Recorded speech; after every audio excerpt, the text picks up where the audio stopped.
à toutes et à tous, rebonjour pour celles et ceux qui nous suivent. On va continuer sur le Food Forum avec cette deuxième table ronde de la journée. C'est en plus la suite assez logique de la table ronde précédente où on parlait de repenser la place des femmes et la visibilité des femmes dans les métiers de la cuisine et la gastronomie. Ça passe aussi par un management bienveillant et des nouvelles manières de recruter durablement et de fidéliser les équipes. C'est ce qui va nous animer aujourd'hui. Je voulais vous faire un bref rappel que la crise du Covid a été vraiment un moment où on a mis un coup de projecteur sur les conditions de travail en entreprise et c'est là qu'on a vu que tout n'était pas joli et qu'il y avait des gros dysfonctionnements dans la profession qui ont fait que beaucoup de personnes qui travaillaient avant dans l'hôtellerie-restauration ont délaissé ces métiers et ne sont pas revenues au poste. Aujourd'hui, on estime encore entre 200 et 300 000 personnes qui sont des postes vacants dans les métiers de la restauration parce que, en cause, des conditions de travail compliquées, des horaires difficiles, parfois des heures sup pas payées et des choses qu'on n'accepterait pas dans d'autres entreprises. On va voir comment on fait pour faire en sorte que le restaurant soit en fait une entreprise comme une autre et qu'on y applique le même soin et la même bienveillance. On entend beaucoup ces concepts de restauration, enfin d'entreprise bienveillante. Est-ce que c'est juste du marketing ou est-ce qu'en fait ça permet d'avoir une vraie grille de lecture et de recrutement durable? On va en parler avec mes 4 invités. Merci beaucoup d'être avec nous. Laurine Blandin, tu es consultante en gestion de restaurant et créatrice du podcast Passe-moi le sel. Camille Collomb, tu es chef de projet graines de pâtissier à la Fondation Valrhona. Iris Liberty, tu es responsable engagement et communauté de chefs à l'association Festin. Et Julia Sedevjian, tu es chef du restaurant Bayeta à Paris. Merci à toutes les 4 d'être venues un dimanche matin. Et merci aussi à vous. Je vais avoir, comme tout à l'heure, une dizaine de minutes en fin de table ronde pour vous donner la parole. Donc, gardez en tête vos questions, vos interrogations, vos partages d'expérience aussi. C'est l'occasion de le faire. N'hésitez pas à participer. Je voulais commencer avec toi, Julia, dans ton restaurant Bayeta, situé dans le quartier latin. C'est une cuisine méditerranéenne. Toi, tu es niçoise d'origine. Tu essaies de mettre ça dans l'ADN aussi de ton restaurant. Tu as mis en place plusieurs choses au fur et à mesure pour repenser le temps de travail de tes équipes et notamment la semaine de 4 jours. Est-ce que tu peux nous raconter ce qui a changé depuis que tu as mis ça en place et comment le prennent aussi tes équipes et est-ce que c'est une manière de les fidéliser? Oui, tout à fait. Comme tu l'as dit tout à l'heure, je pense que la période Covid, ça a été une grosse remise en question, que ce soit pour les employés et pour nous, entrepreneurs. On a eu beaucoup de mal à recruter suite au Covid et nous-mêmes on a eu, je pense, une prise de conscience sur pas mal de choses et sur le temps passé ou justement non passé à la maison.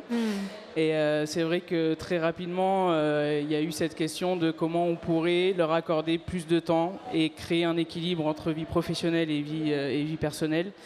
Et on est passé du coup sur du 4 jours travaillés, 3 jours de repos, donc avec 2 jours consécutifs et 1 jour en plus dans la semaine. Et l'idée, c'était vraiment de se dire comment les rendre plus performants. Et pour nous, on s'en rend compte aujourd'hui que pour rien au monde, on referait autrement. Parce qu'aujourd'hui, ils travaillent 4 jours, ils sont plus sereins. Donc forcément, au travail, ils se sentent mieux. Donc Paris gagné finalement comme ça. Il faut comprendre que ça, c'est quand même une petite révolution en cuisine. Parce que déjà, avoir 2 jours de repos consécutifs, ce qui est la loi, c'est pas la norme. Donc en plus, avoir 3 jours de repos et 4 jours travaillés, c'est vraiment une révolution et c'est pas facile à mettre en place parce que ça veut dire réorganiser tes shifts et tes équipes. En fait, il y a beaucoup de doutes au début sur est-ce que je vais pas devoir embaucher beaucoup plus. Et nous, on s'est rendu compte qu'avec une personne en plus en salle et une personne en plus en cuisine, en fait, on arrivait à faire les plannings comme ça. Donc ça contribue en plus à résorber à ton échelle cette crise du recrutement et à se dire en fait repenser aussi la charge de travail, les plannings, c'est aussi pouvoir embaucher plus. Et toi, ta masse salariale, comment tu as fait pour que ça ne se répercute pas sur les prix de tes menus par exemple? Parce que tu as dû embaucher donc 2 personnes supplémentaires. J'ai dû embaucher 2 personnes supplémentaires, mais bon, on sait qu'il y a quand même un petit turnover toujours dans nos métiers. Et à la place de prendre un chef de rang qualifié et un chef de partie qualifié, je prends peut-être 2 commis. Mais voilà, on a plus de formation, plus de transmission, mais c'est notre rôle aussi. Et comme tu disais tout à l'heure, c'est aussi fidéliser son personnel. Quand on leur donne 3 jours de repos, ça leur donne envie de rester parce qu'ils se sentent bien, parce qu'ils ne sont pas épuisés. Et ça, c'est important aujourd'hui de penser à ça. Ça, c'est aussi quelque chose qui a beaucoup changé par rapport à il y a 10 ans. Donc, je parlais de quand j'avais commencé mon CAP et je m'étais rendu compte qu'en fait, j'allais pas être capable de... J'allais pas vouloir même m'astreindre à ces horaires-là, avoir des coupures, 3 ou 4 coupures par semaine et en fait ne pas avoir de vie sociale. Et aujourd'hui, il y a quand même des nouveaux modèles de restauration qui ont été pensés comme le tien ou comme de pouvoir proposer des chefs en résidence, de la restauration hors les murs et d'avoir cette bouffée d'air aussi en dehors de son restaurant. Laurine Blandin, tu es consultante en restauration, tu conseilles et tu coaches à la fois. Tu as ces 2 briques-là, le consulting et le coaching. Tu peux nous raconter comment tu fais pour accompagner les restaurants et quelles sont les personnes et les structures qui font appel à toi? Alors, oui. C'est bon, ça marche.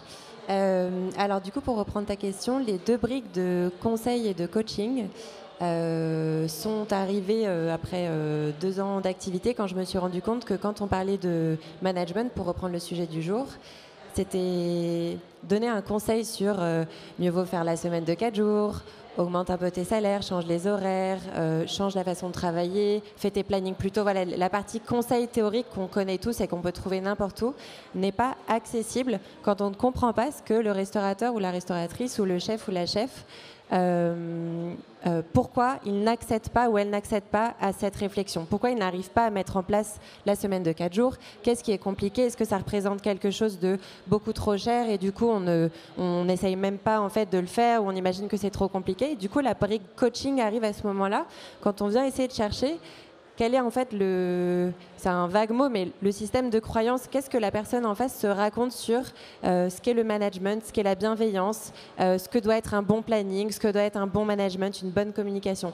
Donc les 2 briques marchent comme ça et du coup, à la fin, je me rends compte que la partie conseil pour ces chefs d'entreprise ou ces chefs de cuisine, c'est vraiment moins de 5% du temps qu'on passe ensemble et 95% du temps, on le cherche à savoir comment t'en es arrivé à ne pas avoir accès à un meilleur management, quelque chose qui fait que tu retiens ton équipe, que tu la stabilises et qu'elle travaille mieux.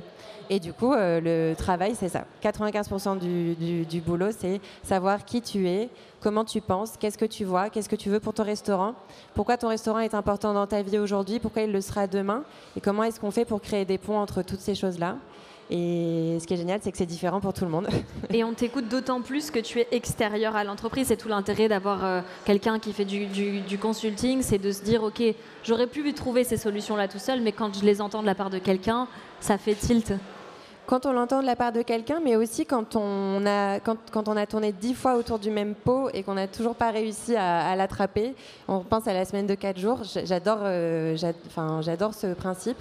Et en fait, je pense qu'il y a des personnes qui ont pensé à 25 solutions pour se lancer, mais c'est toujours pas accessible. On n'arrive toujours pas à faire le point de bascule vers le test, la projection sur quelque chose qui marche, on n'y arrive toujours pas. Et en fait, on n'arrive pas à faire le 0 à 1. Donc la personne extérieure, que ce soit moi ou quelqu'un d'autre, l'intérêt, c'est de faire ce pas de 0 à 1. Et après, de 1 à 100, il n'y a aucun problème. C'est pareil pour tout le monde. Tu pourras nous parler ensuite des outils que tu mets en place et que tu as aussi développé ces dernières années avec ton activité. Avant ça, Camille Collomb, je voulais te donner la parole sur le programme Graines de pâtissier qui est développé par la Fondation Valrhona pour donner accès à des pré-apprentissages, des prépas à un apprentissage à des personnes et des jeunes éloignés de l'emploi. Est-ce que tu peux nous en parler et nous dire qu'est-ce qui a donner envie à la Fondation Valrhona d'adresser ce sujet? Alors oui, du coup, on adresse ce sujet à la Fondation Valrhona. Depuis 2017, on est parti du constat évident qu'il y avait déjà, à l'époque, avant Covid, des problèmes de recrutement dans la restauration et les métiers de bouche en général. Et en fait, la question aussi du chômage des jeunes et de ces décrocheurs, de ces jeunes qui n'ont ni emploi, ni diplôme, ni formation. était très présente à l'époque et l'est encore plus également après Covid, puisque les jeunes qui ont décroché avant et pendant Covid sont devenus ce qu'on appelle les invisibles. On parle de jeunes de quel âge? C'est quoi la fourchette? Nous, les jeunes qu'on adresse, c'est des 16-25 ans, pour des questions d'apprentissage et de coût de l'apprentissage. On va jusqu'à 29 également, mais notre plus grande majorité, c'est des 16-25. Et en fait, du coup, notre but, c'était de créer le pont entre ce secteur qu'on connaît très bien chez Valrhona et ces jeunes qui cherchent un emploi, quelque chose à faire. L'idée sur Graines de Pâtissier, c'est de leur faire découvrir un métier. Nous, on est côté pâtisserie, donc on leur fait découvrir le métier de pâtissier pour qu'ils s'engagent en toute connaissance de cause. Ils vont tester le métier en faisant des stages chez l'artisan pour prendre connaissance du monde de l'entreprise, des chefs, de la dynamique de l'équipe dans une entreprise, etc. Et puis l'idée parfaite, le modèle parfait, ce serait de créer le parfait match entre le jeune et son maître d'apprentissage. Une sorte de Tinder de l'apprentissage. Exactement. Plutôt un speed dating de l'apprentissage. Et côté chef, c'est vrai que dans le métier, on fait des journées d'essai de 1 ou 2 jours avant de prendre quelqu'un. Sur 1 ou 2 jours, les jeunes, ils arrivent à donner le change. Nous, dans Graines de Pâtissier, ils font minimum 15 jours en entreprise. Et là, 15 jours, ils n'arrivent pas à garder le rôle du jeune parfait pendant 15 jours. Donc on voit et on connaît le jeune. On voit comment il s'adapte à la dynamique de l'entreprise. Toutes les entreprises et tous les patrons ne sont pas les mêmes. Je pense que tous, on a connu des entreprises qui nous convenaient plus ou moins. Et du coup, l'idée, c'est que le jeune et le chef apprennent à se connaître avant de s'engager ensemble dans des contrats qui durent 1 ou 2 ans, en général, en apprentissage, et qui est difficile à rompre, surtout pour l'employeur. Mais du coup, ça permet un recrutement plus serein. C'est des jeunes plus sereins quand ils rentrent en apprentissage. Ils savent dans quoi ils se lancent. Et ils ne retournent pas à l'échec. Ça, c'est notre deuxième petit objectif. Et puis, ça permet aux chefs d'entreprise et aux chefs de cuisine et de pâtisserie d'être plus sereins aussi dans leurs jeunes et dans les jeunes qui arrivent. Un apprenti, ça peut être une vraie aide en entreprise et ça peut être une vraie catastrophe parfois. Donc voilà, c'est le but de Graines de Pâtissier. Leur donner les codes de l'entreprise avant qu'ils s'engagent dans le contrat d'apprentissage plus long. Et c'est des promotions de combien de personnes? On est dans 14 villes en France pour l'instant, jusqu'en Guadeloupe. Waouh. Et c'est des jeunes, c'est des sessions de 12 à 15 jeunes. En fait, on remplit un laboratoire, puisque les jeunes vont faire des journées en centre de formation aussi, pour découvrir le monde des centres de formation également, en plus du monde de l'entreprise. Iris Liberty, l'insertion, la formation, c'est aussi Tu peux prendre ce micro qui est sur la table. C'est aussi ce qui vous anime chez Festin. Tu vas nous parler des différentes initiatives que vous prenez sous votre aile. Vous êtes basé à Marseille, mais l'action est nationale. Est-ce que tu peux nous donner quelques mots, dire quelques mots sur les initiatives que vous portez? Oui, c'est bon, ça marche. Alors Festin, c'est une association qui a 35 ans et qui est basée donc à Marseille et qui porte différents dispositifs qui sont tous dans l'insertion de publics éloignés de l'emploi via les métiers de la restauration. Donc l'historique, c'est la Table de Cana, qui est un traiteur d'insertion qui fait aussi de la restauration collective et qui accompagne donc des personnes éloignées de l'emploi dans ces métiers depuis 35 ans. Le dispositif des étoiles et des femmes, qui est donc un programme qui s'adresse aux femmes éloignées de l'emploi, qui les accompagne à obtenir leur CAP dans des conditions d'excellence. Donc c'est pour ça des étoiles, c'est-à-dire avec des stages dans des restaurants étoilés ou assimilés. Les femmes pourraient aller chez Bayeta, par exemple. Complètement, ça pourrait être complètement un partenaire. Je sais même pas. Enfin, vous n'êtes pas partenaire encore? Pas encore. Bon, Allez, on va créer les ponts en direct. Mais du coup, voilà, des étoiles et des femmes, je disais. On porte aussi le projet des Baumés, qui est donc le premier restaurant qui est situé à l'intérieur d'une prison en France. À l'intérieur de la prison des Baumettes. À Et l'intérieur de la donc, prison des Baumettes. ouvert au public. Vous pouvez aller manger en prison et être servi par des détenus en insertion, aussi bien en salle qu'en cuisine. C'est une expérience très marquante. Je vous incite à y aller. Ça s'appelle les Baumets. C'est vraiment transformateur de voir ces personnes qui ont parfois jamais porté un plateau, jamais touché à une spatule, un four professionnel, et en fait se prendre au jeu et retrouver du sens aussi à leur peine de prison sur la... Ouais, complètement. Ouais. Bah, c'est vraiment le but du projet. Dans tous les cas, dans tous ces dispositifs d'insertion, l'objectif, c'est effectivement de permettre aux personnes de reprendre confiance en elles, d'acquérir des compétences dans un métier concret et qui a l'avantage de pouvoir justement rapidement... être rapidement permettre rapidement la prise de confiance en soi parce qu'il y a des résultats concrets via la cuisine, quoi. Il y avait le dispositif aussi du Refugee Food qui était porté et donc qui va dans le même état d'esprit d'insertion de personnes réfugiées, là, dans ce cas-là. Et du coup, effectivement, sur tous ces dispositifs, le sujet du management bienveillant, il est hyper important parce que c'est que des personnes qui sont en plus dans des situations vraiment de manque de confiance en elles, de freins aussi personnels via leur parcours de vie. Et donc les équipes, en tout cas sur tous ces projets-là, on a beaucoup pensé avec les équipes encadrantes à la meilleure façon de pouvoir offrir des conditions de travail qui puissent être pérennes et durables, quoi. Est-ce qu'on n'apprend pas vraiment à l'école de cuisine d'être un bon manager et un bon chef d'entreprise? On apprend à être chef, mais pas vraiment chef d'entreprise. Quoi qu'il y ait des formations qui commencent à émerger à Marseille, à la Cadnel notamment, il y a une formation qui s'appelle chef et chef d'entreprise et qui croise à la fois du management, du marketing, de la cuisine, des compétences vraiment transverses. Donc ça arrive, mais ça arrive par le biais des écoles privées. Et pour le moment, les écoles publiques ont un peu plus de mal à s'en saisir. Laurine, sur ces questions en fait, je vous entends beaucoup parler de confiance. En tant que coach et consultante, c'est comment tu fais pour insuffler cette confiance-là et permettre justement aux personnes de retrouver cette confiance-là, aussi bien dans une posture de patron ou patronne que d'employé. La question de la confiance. Alors la confiance, on peut pas c'est pas une recette, on peut pas la créer. L'inverse de la confiance, c'est la réticence. C'est quand on est réticent à aller vers une personne, on est réticent à aller vers une action, vers un projet.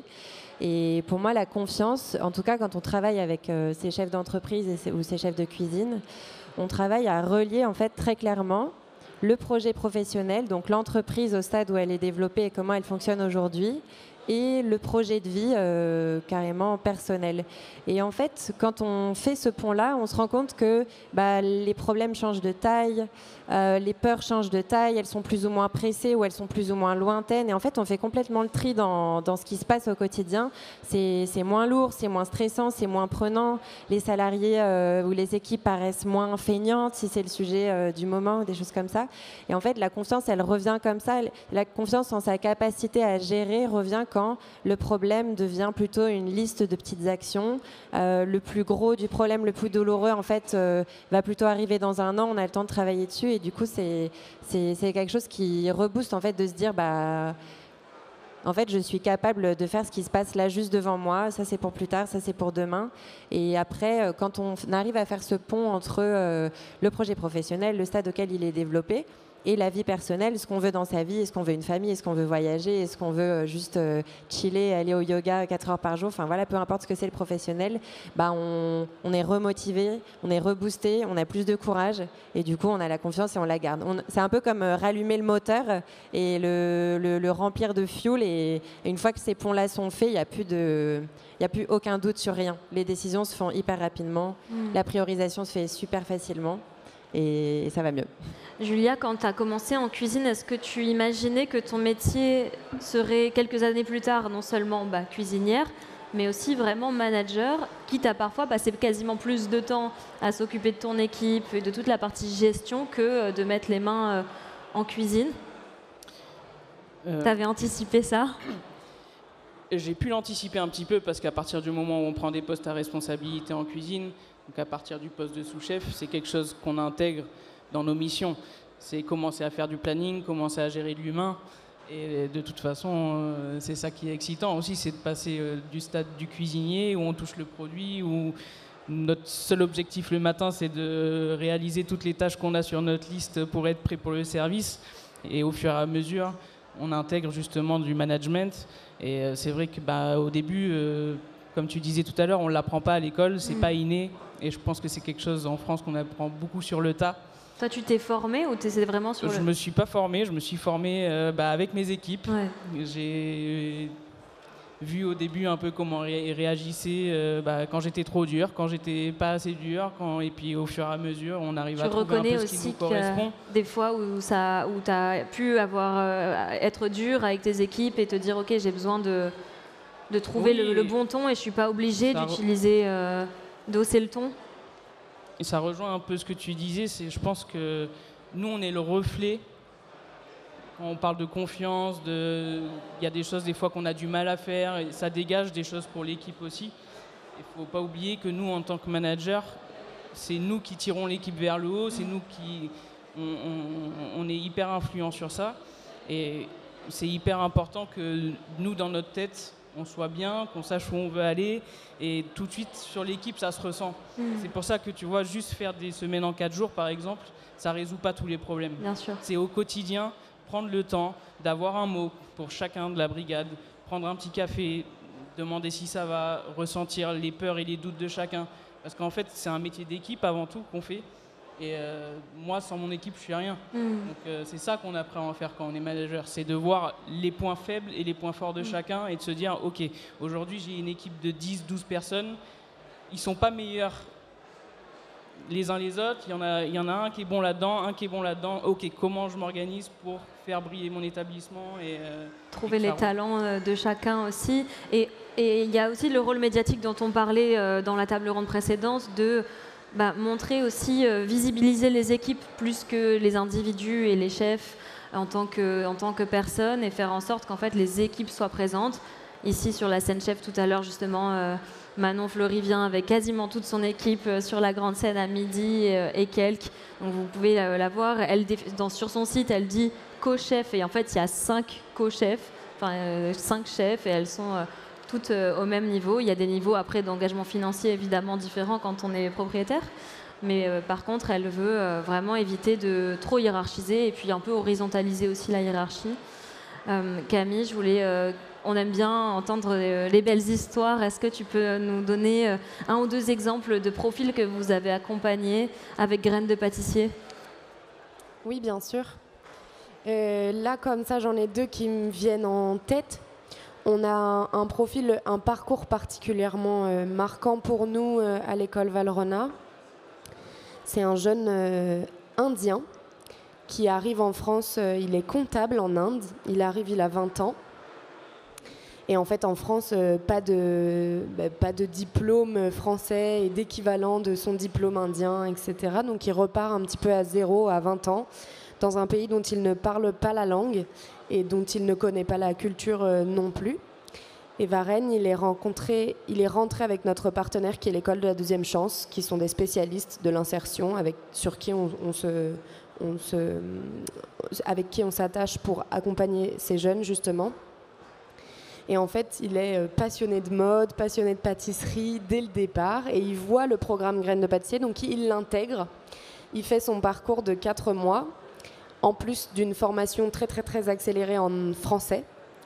Il va dans la première entreprise qu'il a fait, il parlait pas la langue et il se parlait qu'en geste avec le chef. Donc le chef nous a dit ça, c'est déjà un petit challenge managérial. Et puis la deuxième, en fait, il est arrivé chez Gilles Marchal, qui a une boutique sur Paris. Et chez Gilles Marchal, il découvre une équipe déjà très cosmopolite. Et du coup, il se sent tout de suite bien. Et en fait, il tombe amoureux de la madeleine et de la pâtisserie, surtout de la madeleine. Et il est absolument passionné. Il a gagné le concours de fin de parcours. Donc, il est venu faire une semaine de stage à l'école Valrhona. Et en fait, ce jeune est d'une force déjà de tout recommencer à zéro à 20 ans dans un nouveau pays. Et il est solaire, il est à sa place en laboratoire. C'est assez drôle parce qu'on voit des jeunes au départ qui ne parlent pas la langue et qui ne connaissent pas trop le laboratoire. C'est quand même un monde d'inox qu'on n'a pas l'habitude de voir partout. Et à la fin du parcours, il est absolument solaire. Dans le laboratoire, il est à sa place. Il est comme un poisson dans l'eau, ça y est. Il a trouvé tous ses repères, il sait où va, il sait ce qu'il fait. Il avait fait un super dessert, un entremets. Après 4 mois, 8 jours de formation dans un centre, il nous monte un entremets, ce qui est déjà pas mal. Pour les gens qui ne font pas de pâtisserie, c'est pas mal. Monter un entremets, et il le monte et il est trop fier de le présenter. Et donc, il est rentré en formation. Et l'année d'après, il croise la responsable communication à un événement de Valrhona. Il lui dit « Excusez-moi, vous ne connaissez pas Nicolas Pacello parce que je voudrais travailler chez lui ?» D'accord, allez, allons-y. Au culot. Tout de suite, très haut. Et donc ça, c'est une belle histoire qu'on aime bien raconter. Et puis chez nous, on a il travaille chez Nicolas Pacello? Alors, il lui a contacté. Okay. Je crois que Nicolas Pacello lui a dit que ça allait pas être possible tout de suite. Ok. Je lui souhaite qu'ils se retrouvent un jour. Mais ils ont été mis en contact, oui, il a fait son premier pas. Après, bon, il y a des rencontres qui se font pas tout de suite. On lui souhaite pour la suite. Il parle français maintenant Il parle français maintenant, il est pâtissier, ça y est. Il a sa veste avec son nom dessus, il est très content. Génial. Et donc, à côté de ça, on a une histoire d'un bébé Valrhona, on appelle ça chez nous. C'est Catherine. Catherine qui est Tourcoing, elle a fait le programme à Tourcoing. Catherine, elle a fait tous les métiers. Elle a essayé la mode, elle a essayé le secrétariat, et puis elle était passionnée de pâtisserie chez elle. Et puis quand elle a vu Graines de pâtissier dans un moment où dans sa vie il n'y avait plus rien, elle a dit je vais tester. C'est un test, donc je vais y aller. Je vais faire des stages. Et pareil, elle est tombée amoureuse de la pâtisserie. Elle a gagné le concours. Elle nous a fait, une tarte citron-noisette. Pas mal. Je m'en rappelle encore. Je peux encore sentir le goût dans ma bouche tellement elle était bonne. Et du coup, ça lui fait gagner ce stage à l'école Valrhona. Elle arrive à Paris, première fois à Paris, les yeux pleins d'étoiles. Je suis dans la capitale. En plus, elle a de la famille qui travaille dans la pâtisserie. Il lui avait dit « Tu vas voir l'école Valrhona, c'est fou !» Donc elle était trop contente de venir. Moi, ça me fait plaisir qu'elle soit contente de venir, on va pas se mentir. Et elle était trop contente de venir et elle arrive. Et en fait, rencontre immédiate entre le chef et elle. Tout de suite, ça match avec les équipes. Et elle finit la semaine, elle signe son contrat d'apprentissage, elle rentre à l'école Valrhona. Et là, elle vient de passer son CAP, elle l'a eu. On est très fiers. Génial. Et c'est des bébés Valrhona, on appelle ça chez nous. C'est des gens qui rentrent stagiaires et qui ressortent accomplis.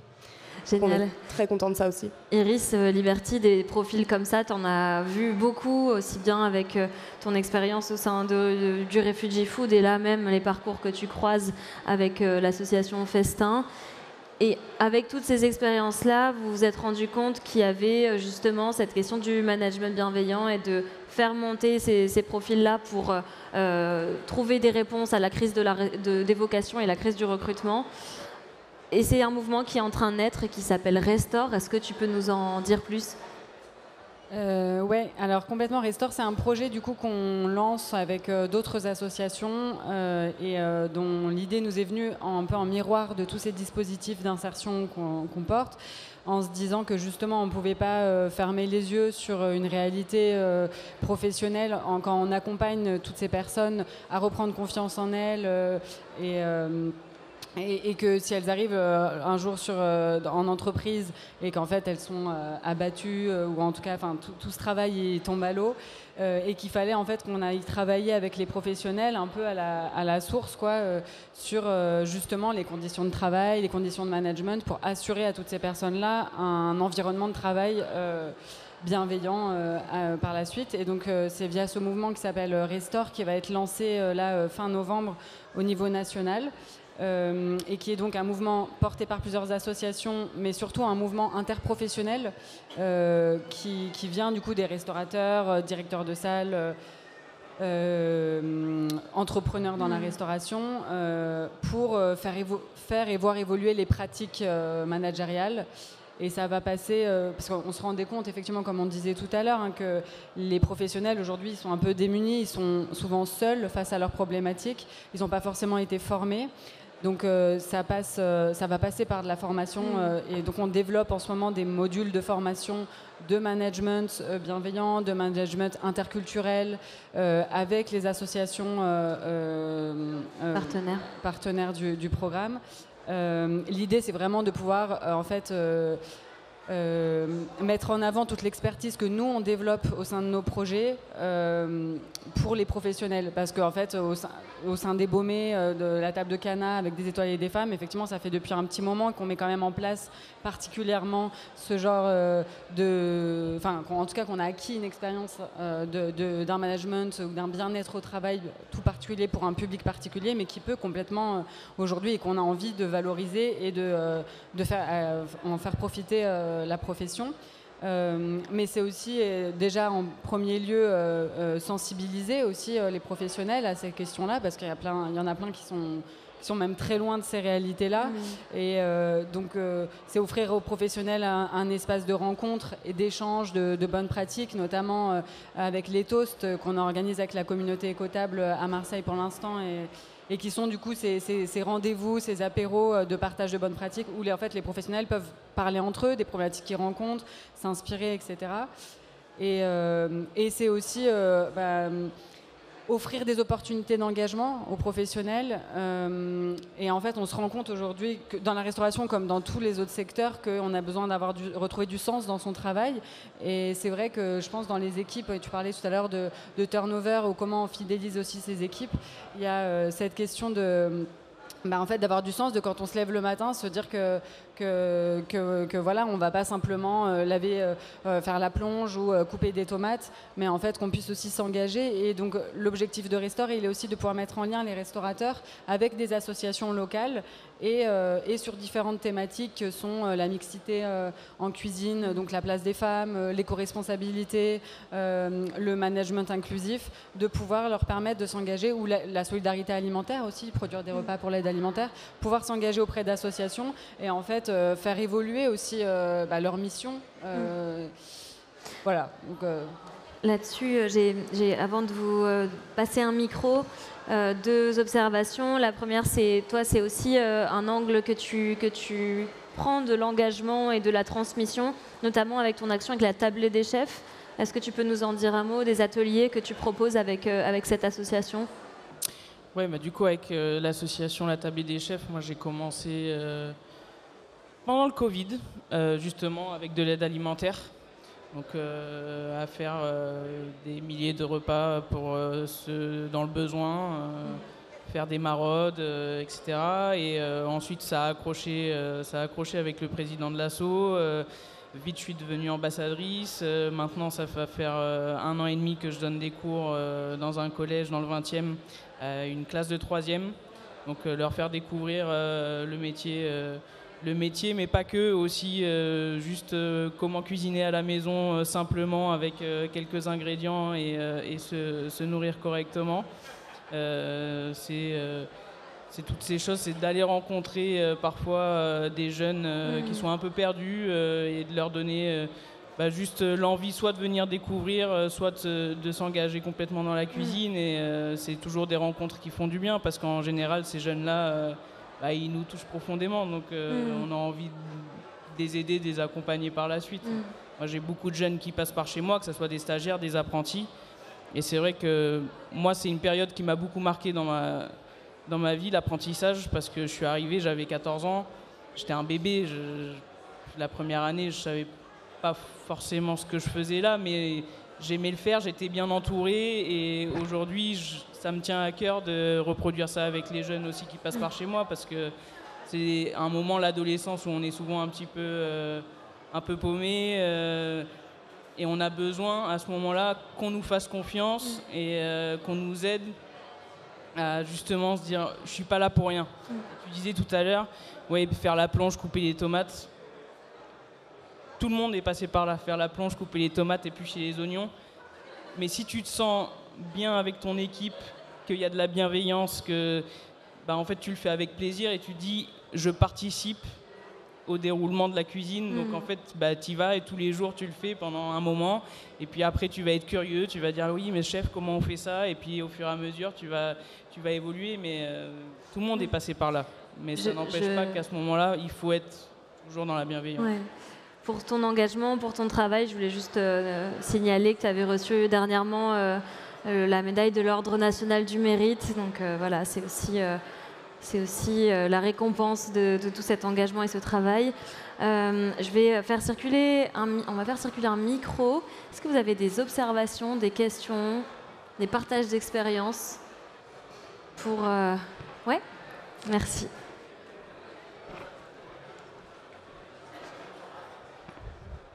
Bonjour. Alors, je vais rapidement donner un petit témoignage pour moi. 2024 devait être un objectif de commencer mon CAP cuisine, mais j'ai 34 ans. Je me suis pris des murs parce que je voulais le faire en contrat pro. Je voulais rester active et surtout survivre financièrement. J'habite Paris, donc c'était compliqué. Et je me suis pris des murs que je ne m'attendais pas parce que je me disais c'est un métier qui est en tension, qui a besoin de monde et que je pourrais au moins trouver un stage rémunéré ou autre. Et en fait, non. Donc, ça ne sera pas mon année. Il faudra que j'économise pour me payer l'école, tout simplement. Et je ne m'attendais pas aussi à certains propos. Ce qui est bien dans ce domaine-là, les gens, ils sont francs. Donc, on va me dire, je coûte très cher. Et comme je ne suis pas jeune, il y a des doutes aussi, tout ce qui est physique, mais aussi en termes de management, où on me dit vous n'êtes pas aussi modulable qu'un jeune. Et c'est assez frustrant parce que je pense que des gens en reconversion, il y en a de plus en plus. On est une cible parce qu'en plus on sait ce qu'on veut. Je pense qu'on a aussi des compétences de nos anciens boulots qui fait que c'est pas négligeable, mais c'est hyper compliqué.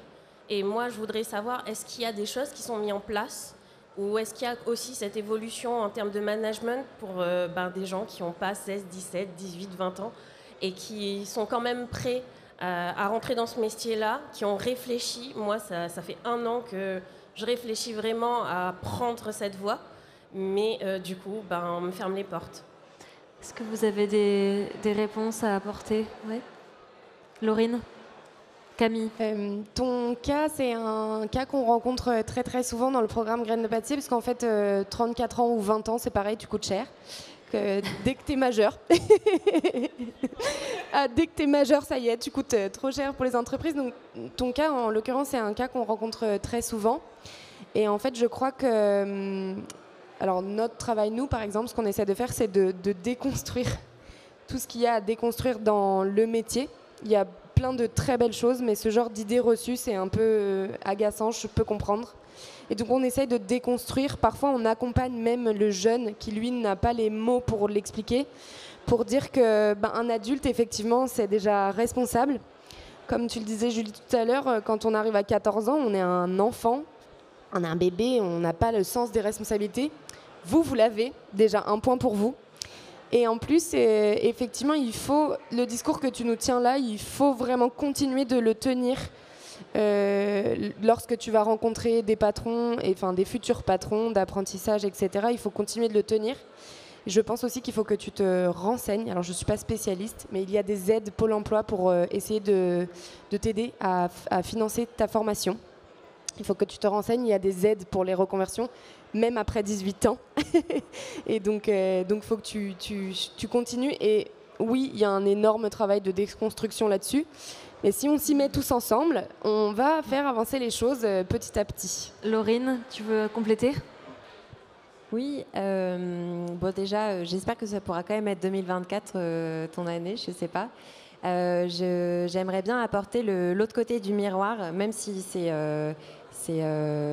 l'expérience d'une minorité de personnes. Dans le métier que je fais, je travaille avec plus d'entrepreneurs que de restaurateurs ou de restauratrices. Donc en fait, ce sont aussi des personnes qui vont ouvrir des restaurants, mais qui sont plutôt issues de reconversion et qui arrivent dans le monde de la restauration avec des codes complètement différents de l'industrie.